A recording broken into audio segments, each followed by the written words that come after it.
So guys, photo video guys, si Istong katayin natin. Si Istong agwapo pon, wala yun kay eskwela.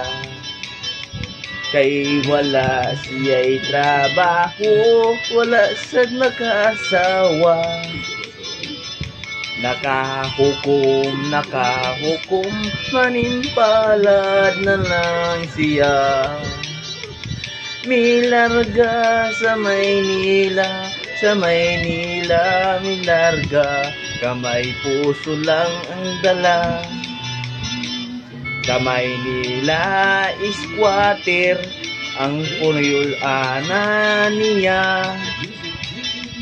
Kay lisod, YD18 ang iyang sistema.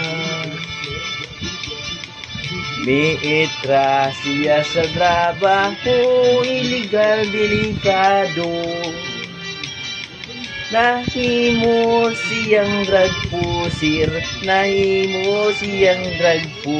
sa sabog marijuana. Nadakpan si Istong, natiklo na disgrasya. Gidala sa Muntinlupa, 20 anyos ang sentensya. Dito sa bilangguan, sa sulod siyang silda. Ang mga adlaw gipalabay, lawas gibatig patikal, gitriyan pa.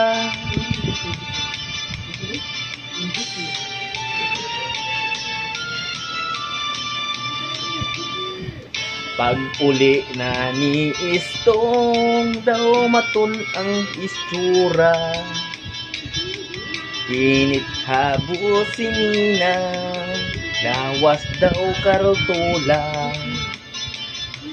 May tato ang mga daghan, sisabughan ug sa paa. Sa likod may agila, sa dughan na dunay krus, may Ginoong nagdupa. Kapait, di ay kung mabilangguta.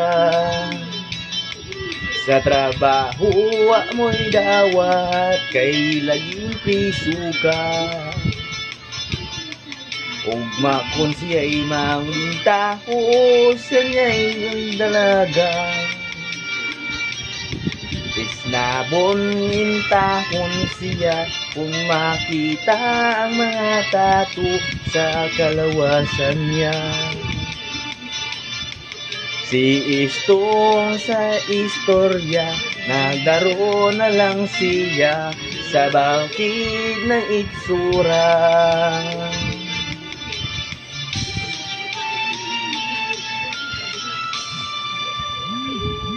Thank you for the video guys. Thank you for kanta. Kaming Istong wala ka eskwela.